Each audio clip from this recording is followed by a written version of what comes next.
guys na nasay lansang gikan sa Kamigin guys. Doon na siya moabot sa Pantalan sa Balingwan. Malabihan na niya yung Lapinig Island ya guys. Apit na gid guys, moabot ang lansa guys. Kunting tiis lang, papas ko na. Musaylo na siya karon ya guys sa Lapinig Island guys.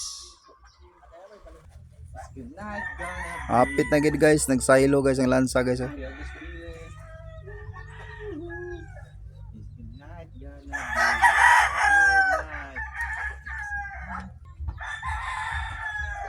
Guys, nigawas na yung ulo sa lansa guys.